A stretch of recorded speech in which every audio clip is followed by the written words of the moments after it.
Hello friends, आज आम जाना नियोपेप्टाइन लिक्विड विषय बा नियोपेप्टाइन ड्रप विषय यार कंपोजिशन कौन, साइड इफेक्ट कौन एवं यह किपरि एवं केते मात्रा रे व्यवहार करा जिबा उचित एही विषय रे संपूर्ण सूचना जानिबाकु हेले वीडियोटी को शेष पर्यंत देखंतु। एथिरे अल्फा एमाइलेज एवं पेपाइन नामक दुईटी मुख्य उपादान रही। एथिरे अल्फा एमाइलेज 100 मिलीग्राम एवं पेपाइन 50 मिलीग्राम रो परिमाण रही, किंतु नियोपेप्टाइन ड्रप रे अल्फा एमाइलेज 20 मिलीग्राम एवं पेपाइन 10 मिलीग्राम रही। एवं एही नियोपेप्टाइन ड्रप रे किछि एक्स्ट्रा ऑयल मध्य रही। डील ऑयल 2 ग्राम, एनएस ऑयल 2 ग्राम, केरावे ऑयल 2 ग्राम रही। एथिरे थिबा अल्फा एमाइलेज एक डाइजेस्टिव एंजाइम। यह आम खाद्य को सहजरे पचाई थाए एवं नेचुराली आम पार्टी रे बहुत बार लाल रे मिसाई थाए एवं ताहा सहित पेपाइन नामक थिबा उपादान खाद्य को सहजरे भांगिबारे सहायता करिथाए, जहा फल हजम प्रक्रिया रे कौनसी असुविधा होई न थाए।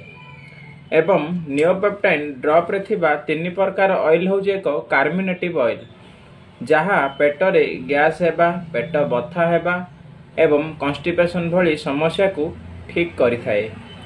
एथिरे आपण ध्यान रखंतु जे नियोपेप्टाइन ड्रप टी को 2 वर्ष रु कम पिला मानकु दिया जाय थाए एवं 2 वर्ष रो अधिक पिला मानकु नियोपेप्टाइन लिक्विड बा नियोपेप्टाइन सिरप दिया जाय थाए।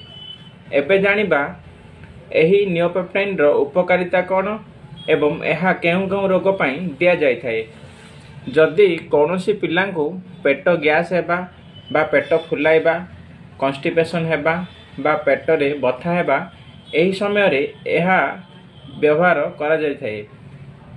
ता सहित जदि छोट पिलांको खाइबा समय रे बांती भली लागि थाए, ओटारा आसी थाए, तेबे आपण एही समस्या रे यह को व्यवहार करि परिबे। एवं कौनसी पिलांको भोक न लागि थाए, हजम प्रक्रिया रे असुविधा होई थाए, एही समय रे भी यह को आपण देई परिबे। नेक्स्ट जानिबा एहार साइड इफेक्ट कौन रही। एही लिक्विड किंबा ड्रप रो व्यवहार करिया परे किछि किछि पिलांको साइड इफेक्ट होई थाए, जेपरि कि लूज मोशन हेबा, मुंड बुलाइबा, कुंडाई भली लागिबा। एहीपरि किछि लक्षण देखागले आपण तुरंत डाक्तरंक सह परामर्श करांतु। नेक्स्ट जानिबा एहार डोज विषय रे। जदि कौनसी पिलार बयस 1 मास रु 6 मास होइताए, तेबे 5 रु 10 टपा भितरे देई परिबे।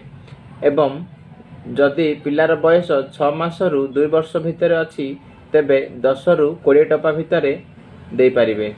एवं जदि पिलार बयस 2 वर्ष रु अधिक होइथाए, 2 ml रु 5 ml भितरे पिलार ओजन देखिकी आपण एहाकू देई परिबे।